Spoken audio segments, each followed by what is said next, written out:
Ini sebenarnya bicara tentang tata kelola traffic, Oke. ya, baik itu traffic penumpang maupun barang. Kalau kita punya visi yang sama, bagaimana logistik atau supply chains itu harus di-manage secara proper, karena melibatkan multisektoral dan juga multi stakeholder, seharusnya dadakan-dadakan itu tidak berulang kali terjadi. Ya, kami pengusaha logistik itu sangat agile, ya, menghadapi dinamika daripada regulasi.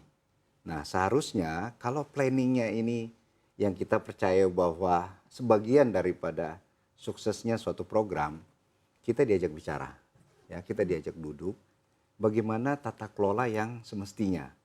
Jadi ini hanya sebagian kecil daripada total supply chain, ya. Nah, di sini kita tentu ingin membahas bagaimana solusinya, ya, bagaimana jalan keluar untuk kejadian ini tidak terulang lagi.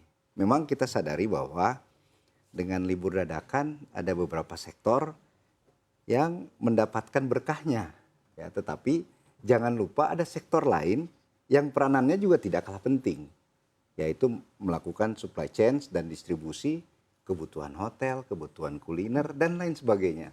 Nah, ini harusnya diatur harmonisasinya, ya, bagaimana tataran pemerintah sebagai regulator dan juga di lapangan. Nah, dan saya kira kita bisa mengusulkan sebenarnya, ya, memberikan solusi yang komprehensif sehingga liburan dadakan-dadakan ini tidak terjadi lagi, Mas Bram.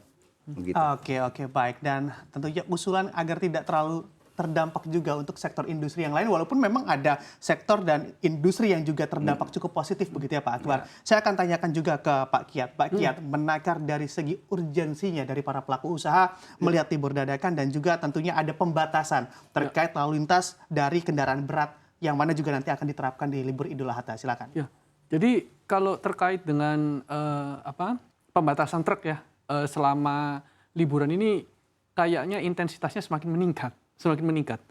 Kalau kita lihat semua ini diawali dari tahun 2015 ya, yang ke Bandung itu ketika terjadi libur waktu bersama dengan waktu libur Natal dan Tahun Baru, dan sehingga terjadi kemacetan yang luar biasa waktu itu. Dan kemudian kalau kita ingat juga waktu konstruksi jalan tol di Jakarta Cikampek itu juga terjadi kemacetan luar biasa. Nah, nampaknya setelah pandemi traffic memang mengalami penurunan ya pada saat pandemi. Nah, sekarang setelah pandemi traffic nampaknya kembali. Tapi perlu diingat loh, jalan tol itu sudah banyak yang jadi sekarang dibandingkan dengan yang lalu. Nah, artinya apa? Harusnya kekhawatiran pemerintah atas kemacetan horor ya, itu harusnya akan berkurang. Nah, selama ini kan truk itu diduga menjadi penyebab kemacetan itu. Jadi ketika ada pergerakan orang yang begitu tinggi, truk itu dianggap menghambat karena kecepatannya yang rendah. Tapi kalau kita bicara pembatasan ya, kita mulai dari Idul Fitri kan itu biasa dibatasi.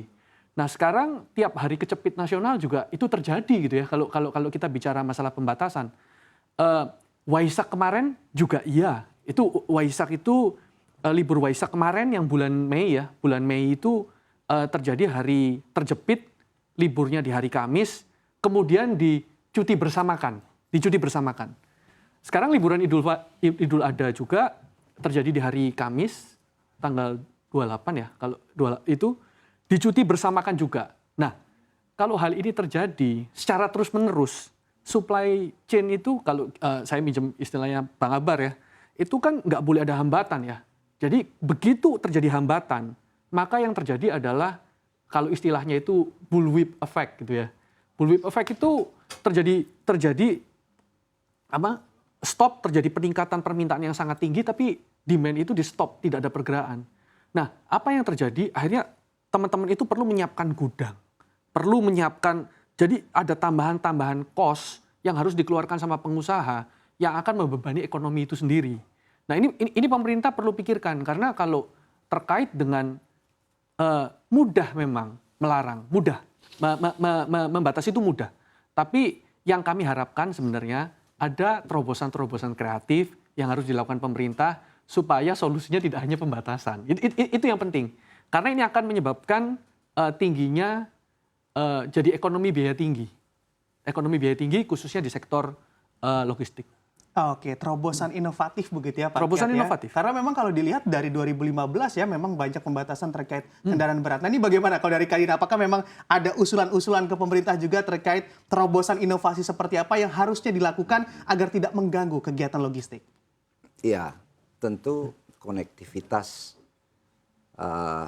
distribution center baik itu milik private maupun pemerintah, juga pelabuhannya baik itu laut maupun udara, ini harusnya sudah terkoneksi.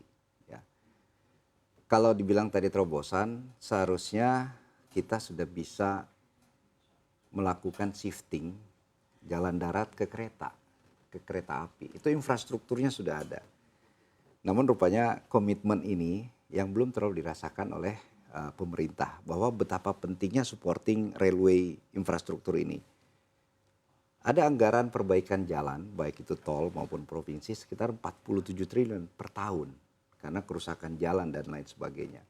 Kalau anggaran ini disisihkan untuk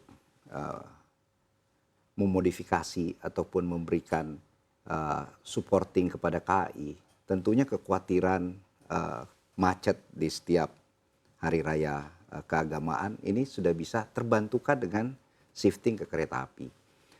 Namun juga dari kereta api juga tidak sedikit hambatannya, ya. Bagaimana kereta api juga harus membayar pajak yang lebih besar, 11%. Bagaimana BBM-nya tidak mendapatkan subsidi padahal kereta api bagian daripada PSO, Public Service Obligation. Bahkan juga ada charge, train access charge, itu setahunnya 1 sampai 1,5 triliun yang harus dibayar ke Kementerian Keuangan. Nah, hal-hal inilah yang tentu memberikan bottleneck bagi obstacle bagi kereta api.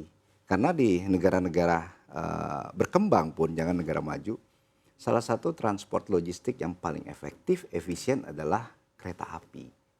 Karena kita juga belum bisa merealisasikan short sea shipping. Ya. Kalau ini juga short sea shipping bisa jalan, tentu beban di jalan darat ini bisa terbantukan, Mas. Sehingga kekhawatiran dan liburan dadakan-dadakan ini tidak mengancam industri atau sektor-sektor lainnya. Padahal ini sebagai jantung daripada supply chain nasional sebenarnya.